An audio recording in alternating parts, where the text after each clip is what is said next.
what happens if you triple your fiber intake? Besides some obvious gastrointestinal setbacks, what could be positive? I wanted to find out. So today I'm starting a 30-day fiber challenge. I wanted to find out the good, the bad, and whatever happens in between. I already eat pretty well, mostly plant-based, whole foods. I'm training for a marathon, I work out pretty heavy, I pay attention to what I eat. But I checked my actual numbers and I was pretty shocked to find out that I was only getting around 20 to 25 grams of fiber every day. The recommended amount for adult men is around 38 grams of fiber. I wasn't even close. And the average American is only getting 15. So I wanted to see what actually happens when I hit fiber numbers I'm supposed to and what happens when I blow way past it. So method 1 is psyllium husk. This is a fiber supplement. I just ranked fiber supplements and psyllium husk, in my opinion, comes out to be one of the best. It's a powder from a husk of a plant called...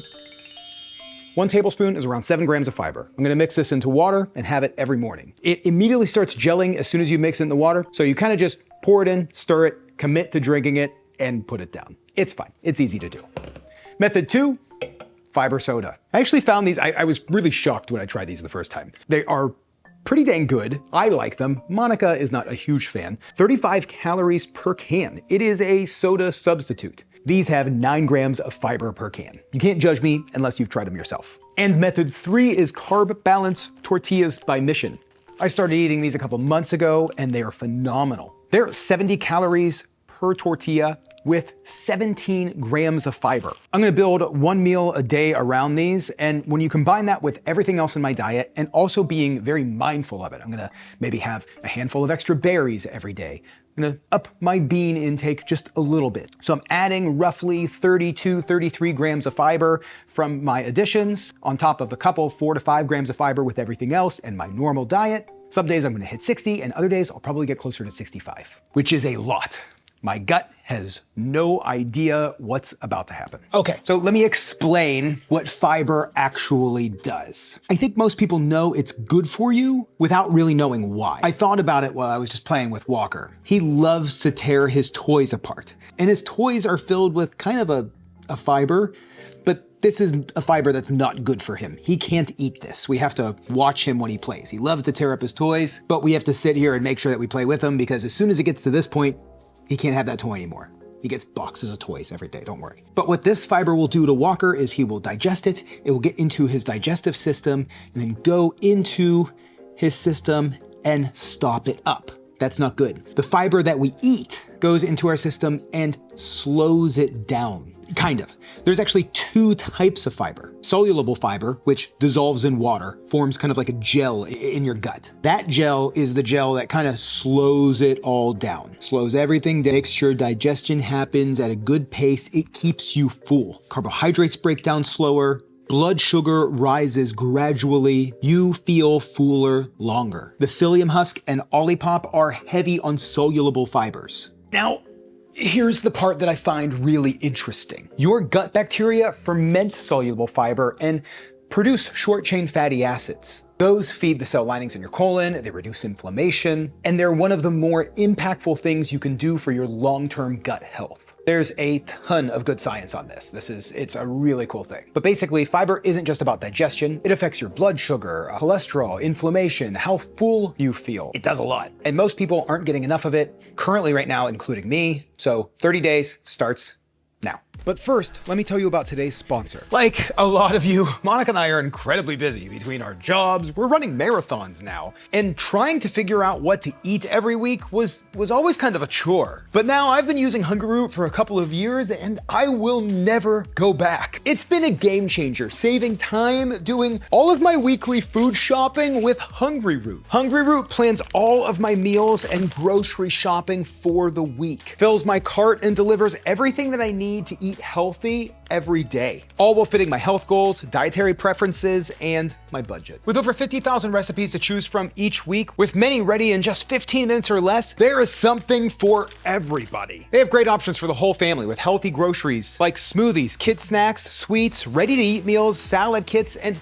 even supplements. And I love that Hungryroot holds all of its foods to high standards, screening out over 200 additives, including high fructose corn syrup, artificial sweeteners, and preservatives. And they always send the best snacks. I love these crisps. Hungryroot always send these. And it's such a small ingredient list. Gang, you're gonna love Hunger Root as much as I do. For a limited time, get 40% off your first order, plus get a free item in every box for life. Click the link below or go to hungerroot.com and use code SAUCE. That's 40% off your first box and a free item of your choice for life over at hungerroot.com and use code SAUCE. Hunger Root, thanks for sponsoring today's video and for always sending me the best groceries.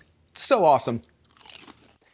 If you're currently getting 25 grams of fiber and you suddenly go to 60, you're going to feel something. Your gut just does not respond calmly. I had bloating and I had gas. I'm not 100% sure what specific fiber caused it, but I'm thinking these guys. This is loaded with inulin. I'll talk a little bit more about that later. I was pretty uncomfortable for only 2 or 3 days straight.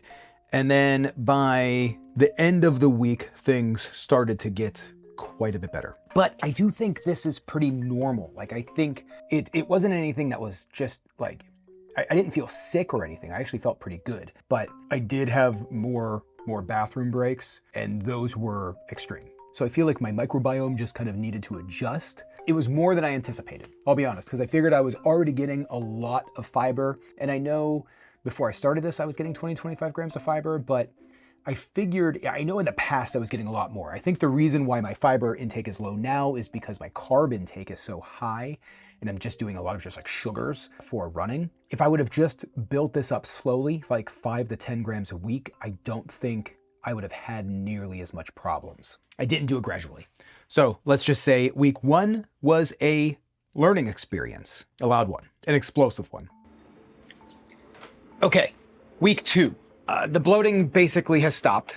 Everything's kind of back to normal. I was starting to feel back to normal by the end of last week, but now it's pretty much there. The one thing that I really noticed is I haven't been hungry at all. Like, I'm getting incredibly full.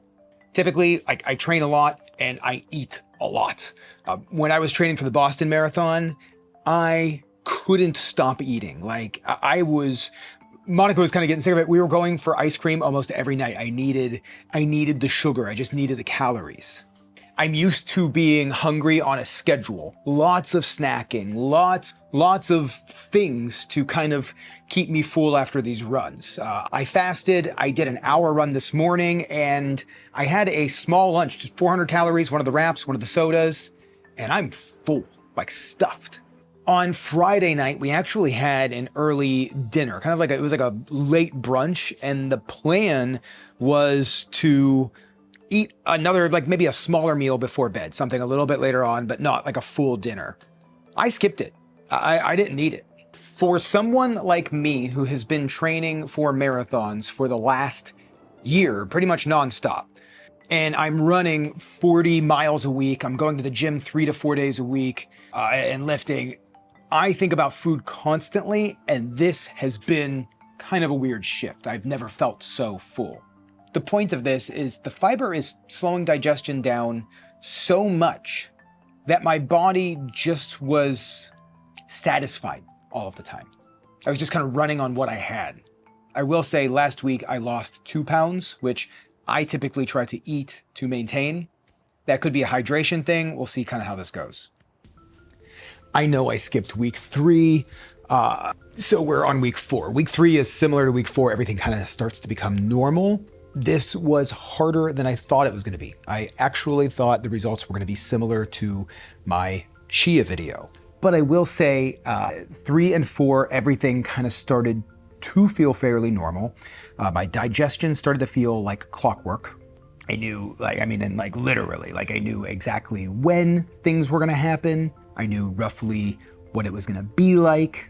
My energy through the day got to be more consistent. The afternoon drop of energy basically went away, especially after long runs. I noticed that I wasn't as tired as I was before. Speaking of running, I would not increase your fiber during any sort of running training. If you're training for like a 5K or 10K or even a marathon, increasing your fiber is probably not advisable. I had some situations where I had to run home as fast as I could. That wasn't fun. Sugar cravings, I've talked about this with dates. I have a sweet tooth. It's tough for me. I love, those wild grain cookies. I'm a big sweet tooth. I still have dates every day. I'm not eating 3 dates every day, but I still have a date every now and then. So the dates kind of help with like sugar cravings, but I will say, I do think having more fiber slowed down that sugar craving. I also think the sodas kind of helped because when I would have like a sugar craving, I would have one of the Olipop. I wasn't really reaching for anything extra in the afternoon. It was just when I felt like a soda, that's when I'd have the Olipop. Usually I had it around like lunch or mid-afternoon time. Okay, so the things that didn't work great. Psyllium husk and water. You have to take this stuff with a lot of water. If you're not focused on your hydration, it can actually cause constipation instead of helping it. It needs liquid to do its job. That's the whole warning I got, but it actually matters. You gotta make sure you stay hydrated. 2, Olipop. These things taste good enough to where you feel like you can have a couple of them in a day. Don't do that. Not a good idea. I would strongly recommend against that. Not when you're also doing the psyllium husk or any fiber supplement and like the carb balanced tortillas. If you're already getting a lot of fiber, having 2 of those is going to change a lot. I did that for 2 days, couldn't figure out what was going on, and then realized it really was those little sodas. I learned my lesson. Moving on. I don't recommend doing the 60 or ever really ramping up to that amount, but if you do want to fiber max and do like these super high amounts, of course there's gonna be somebody blowing their leaves just forever. But if you do want to do the 60 and ramp up really high, do it very slowly over the course of a couple weeks. I knew ramping up was going to be tough and it would take me a couple days to get used to it, but I do think if you just did maybe a couple grams a day extra, that would really help. So here's where I landed after 30 days. I'm not gonna keep up with the 60 grams a day. I'm gonna stop doing that. That was an experiment, not my plan. The carb balanced tortillas, those are staying for sure. I love those. I've built those into my diet now. I'm gonna keep doing those, probably not every day, but I'm gonna use them a lot at home. Building meals around them were easy, and it's just a easy source for fiber. The psyllium husk is going to stay, probably not every day, but I'm going to keep it around when needed. If I realize I'm not getting a lot of fiber, I can just chug some psyllium husk, and it's really simple. And the Olipop is for sure sticking in. That one, these are, I mean, they're so good. If you're gonna have a soda, like it might as well be something that you get a benefit from. Right? Now, I know there's a lot of different fiber sodas that are coming out. This one was just the only one I tried. So there might be better ones. If you have a better one, recommend it. Let me know. I will say if I'm trying to cut, like if I want to lose a little bit of weight or if I'm trying to cut fat, upping the fiber made a big difference. I think upping it to a normal level, 30, 40 grams of fiber a day. I know that's not normal, but like a higher, better range would still do the trick. Because honestly, when I would get to the 30 or 40 grams, I would feel full. Super full. I think it makes a giant difference for digestion and regularity, and so I definitely recommend that. And I'm going to be sticking to trying to get at least 30 to 40 grams of fiber every day. Fiber is not really exciting, but I'll tell you, it kind of is once you start doing it and you see the benefits from it. You know, I've added more protein in my diet, and I've seen the benefits of that. And adding more fiber into my diet, I'm not mad at it. I'm very glad I did this. So gang, what do you think? Are you going to try this? Let me know in the comments below. Let me know if there's something else you want me to try. Also, I'm already into my next one, which is really exciting. I'm eating Oreos every day for the next 3 months. So that's gonna be cool. Also, I'm really trying to get over this hump for subscribers. We're gonna get to 700,000 here pretty soon, but really wanna take it to 1 million before, I mean, this year is my 10-year mark. I think I hit 10 years this year, 2026. Yes, I'm gonna be 10 years on YouTube. So if you haven't yet, click the subscribe button.